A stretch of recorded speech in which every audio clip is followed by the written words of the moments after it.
So today we'll be learning the second design philosophy, which is limit state method, one of the most important ones. So limit state method, let us understand the word limit. The word limit means that something which should not be exceeded, correct? That is what the actual definition of limit is. Now limit state method gives us two limits which we should not exceed. First is the limit state of collapse and second is limit state of serviceability. So if we do not exceed these two limits, we are safe in our design. So what does this limit state of collapse mean? This takes care of strength and stability of structure. So if you do not exceed this limit of collapse, it means that you are ensuring that your structure is having enough strength and it is stable. If you do not exceed limit state of serviceability, it means that you are taking care of not having excessive deflection or cracking, or it is providing durability to your to the fire element. So limit state of collapse first takes care of flexure, means bending, then compression, direct compression, and this will come into columns, shear, which comes into almost all of them, and torsion. So for saying that we are not going beyond or we are not exceeding limit state of collapse, we need to ensure that we are safe in all of them. Similarly, for state of serviceability, we have deflection and cracking. Now this word serviceability, what does it mean actually? It means that how much your structure is serviceable. Every structure we build, every structure a civil engineer builds has to provide some service to the occupants or to the people who are going to use it. What is the service of a building? The service of a building is to keep the occupants safe and to keep them comfortable. To keep them safe, that will come into collapse. That is, the structure is providing enough strength for the occupants to stay and it is stable. So it means that it is a safe structure. To keep the occupants comfortable, that comes into serviceability condition. It means that it takes care of deflection. Now what happens is, generally in skyscrapers, which are very tall buildings above 100 meters and all, they due to wind, we consider wind as a very small force, but when we move above in the atmosphere, the wind forces are detrimental, they are very strong.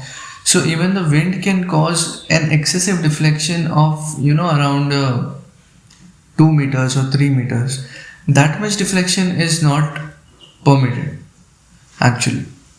So how much deflection should be permitted? See, if a building is designed properly, a skyscraper, if it is designed properly, it can also take deflections up to these 3 to 4 meters if it is designed to be ductile enough.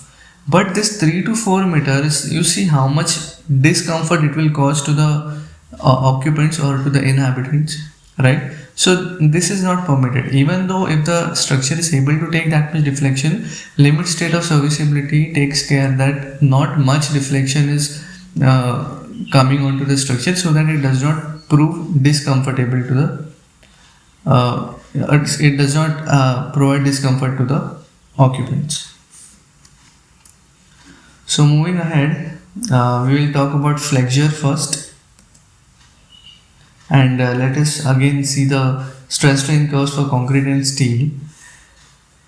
Now this limit state method, how it approximates the stress strain curve. In working stress method, we had seen that for concrete it approximates as a straight line, and that too only till this point.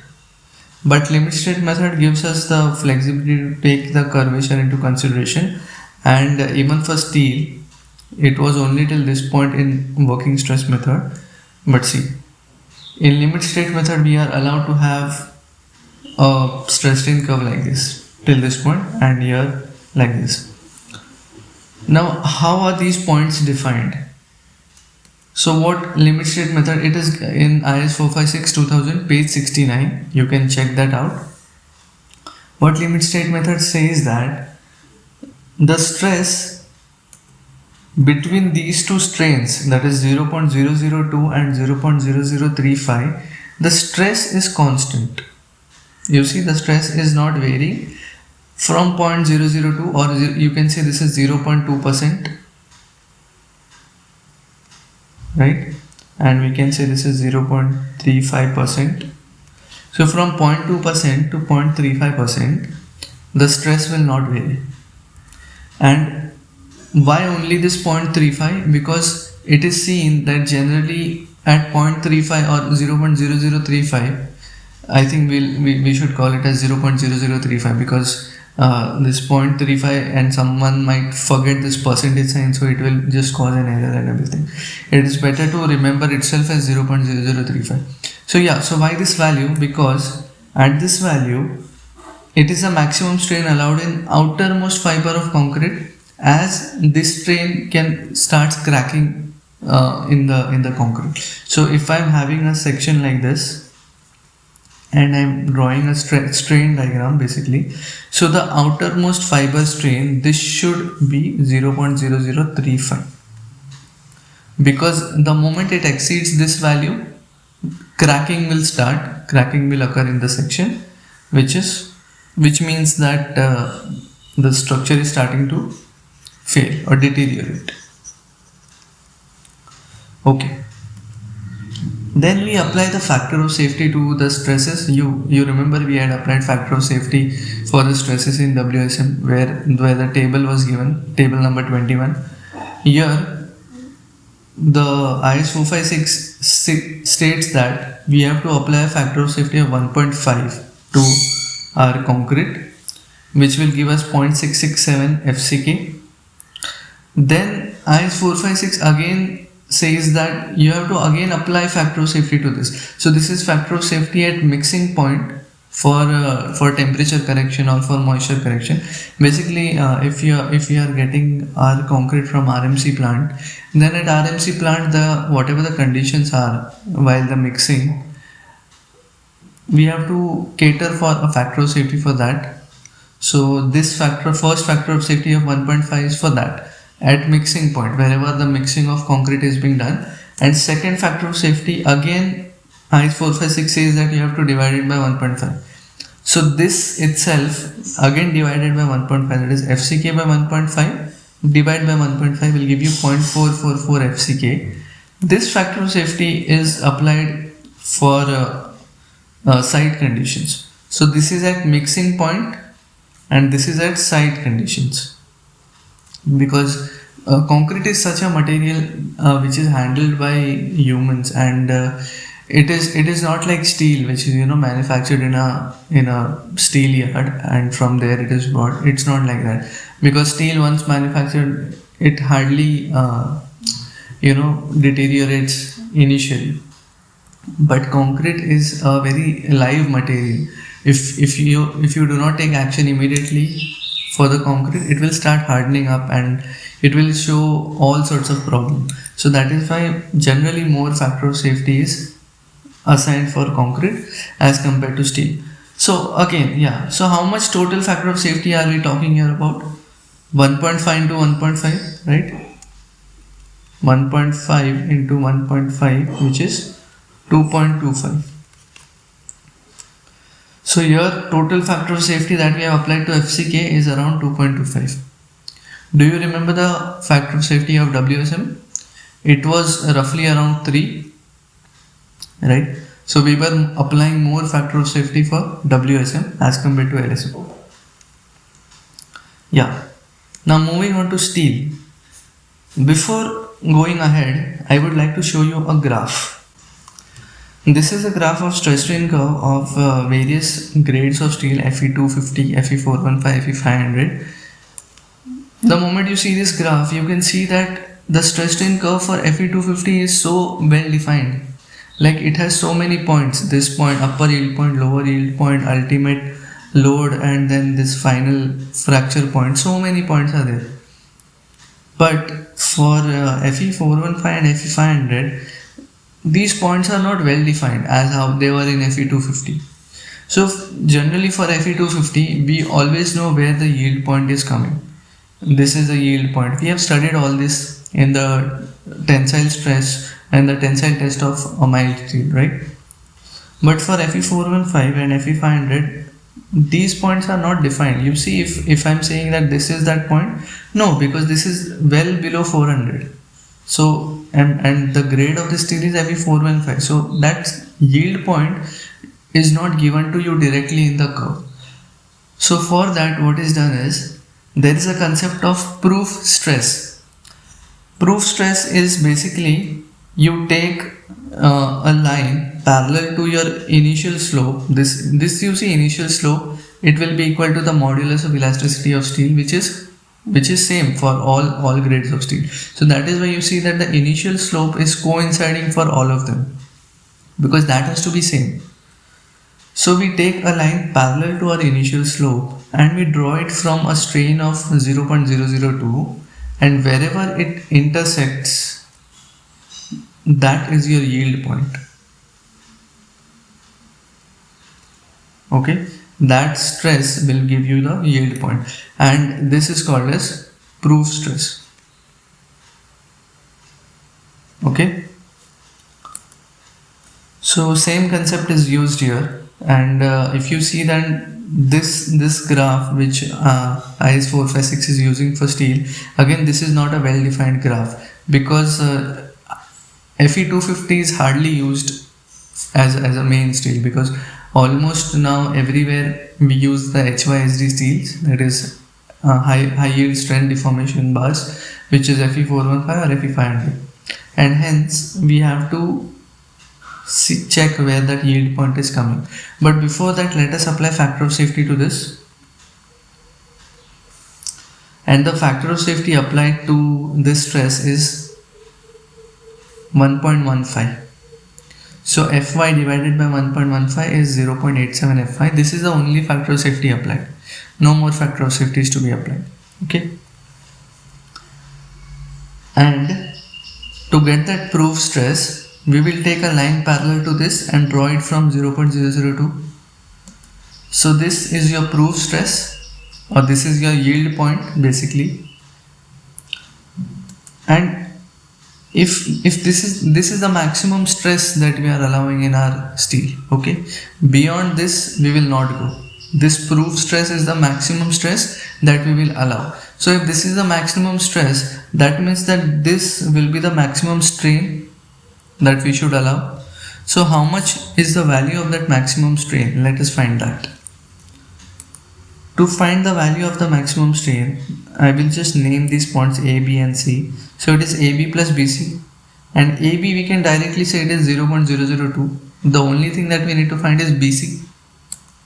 So AB is 0.002, and we can say that, yeah, this much is Fy divided by 1.15, correct? This much, this height. So Fy divided by 1.15 divided by BC, what I am taking is slope. So opposite upon adjacent should give you the slope, which is ES. The slope of this line is ES, correct? It is the modulus of elasticity of steel. So BC is Fy by 1.15 divided by ES, which is this. So the total strain here will be 0.002 plus Fy upon 1.15 into ES. That's it. This is the total slope. This is the total strain, which or the maximum strain which should come in the steel. I hope you are understanding this.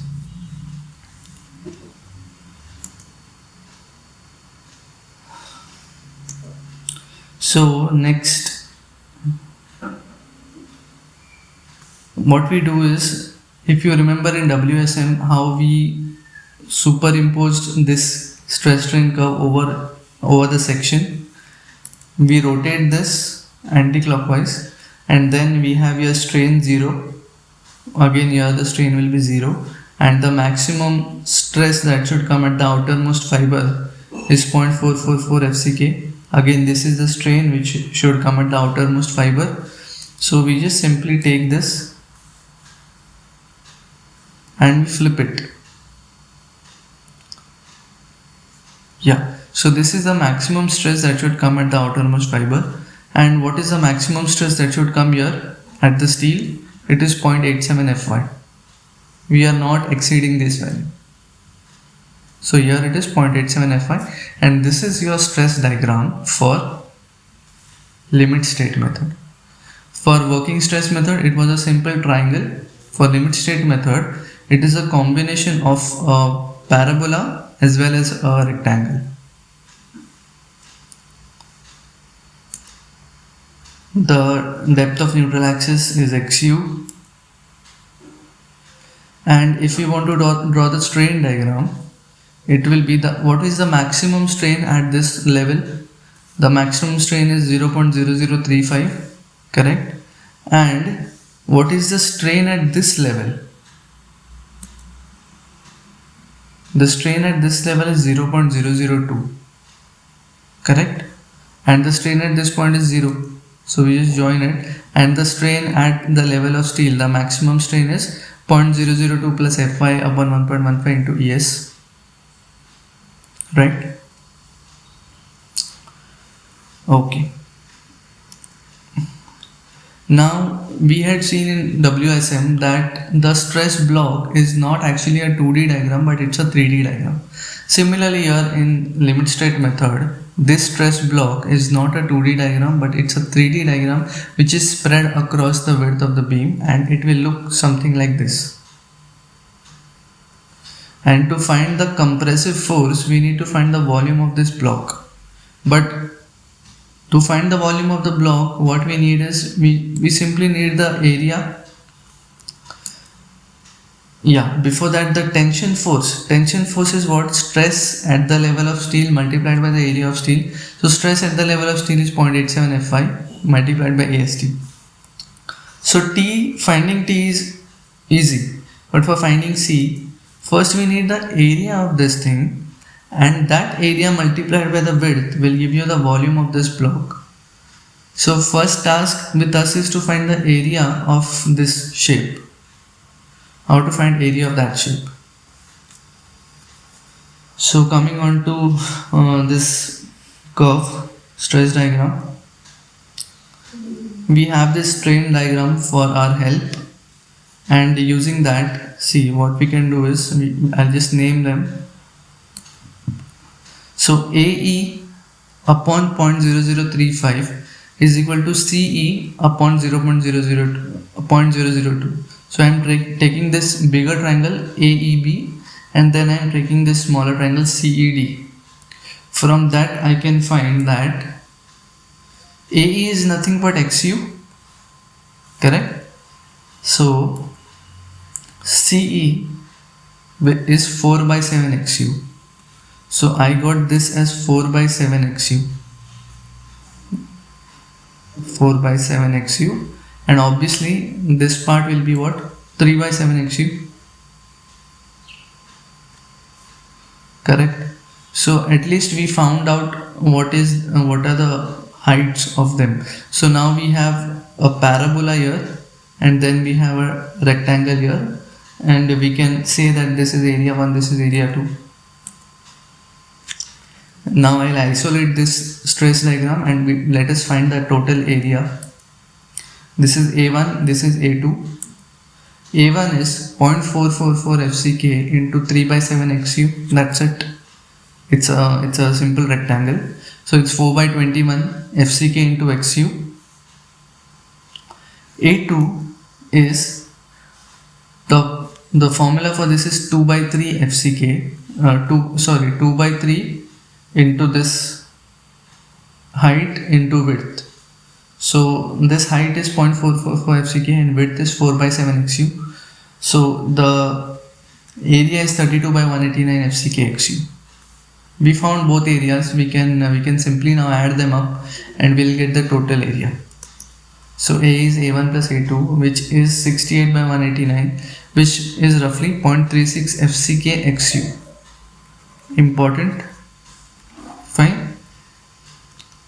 Apart from this, if you remember, in working stress method, we not only found the area, but we also found the centroidal distance, it was xu by 3.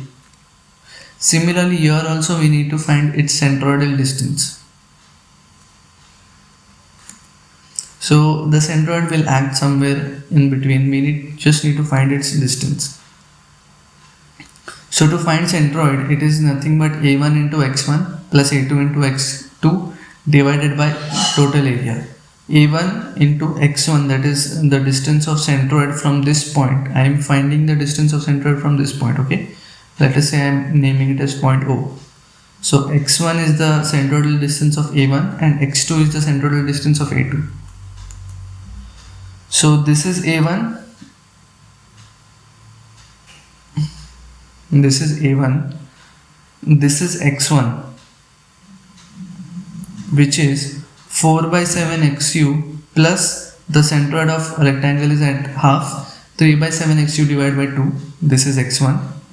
Again this is a2 and this is x2. The centroid for an outward parabola is 5 by 8 times the length, the width basically, and from this point, okay? Just to show you,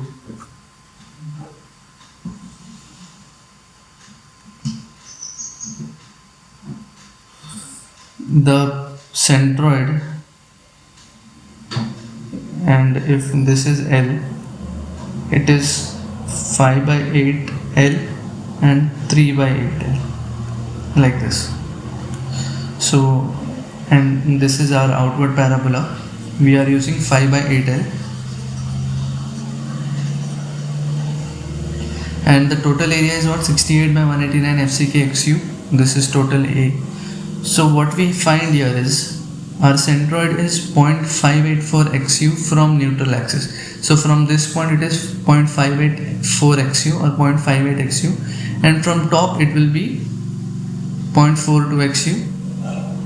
And actually the distance we need is this distance, 0.42 XU, because for the lever arm we will be subtracting this distance, right? So this is how we find the area and the centroidal distance. So now we can write our C as 0.36 FCK XU into B. This is our C, and the centroidal distance is 0.42 XU. Let us quickly find the moment of resistance also, because this concept we have already studied in working stress method. The moment of resistance is given by coupling moment, that is either C into this distance or either T into this distance. We need to take the moment of C about T, or we need to take moment of T about C. So C is how much? I would just write here, it's 0.36 FCK B XU, and T is 0.87 FY AST. So C into D minus 0.42 XU will give you the moment of resistance, and or T into D minus 0.42 XU will give you the moment of resistance. If we substitute the value of C and T, this is the final formula for moment of resistance. Okay, so here we will conclude our today's lecture. In the next lecture, we'll learn more about limit state method. Thank you.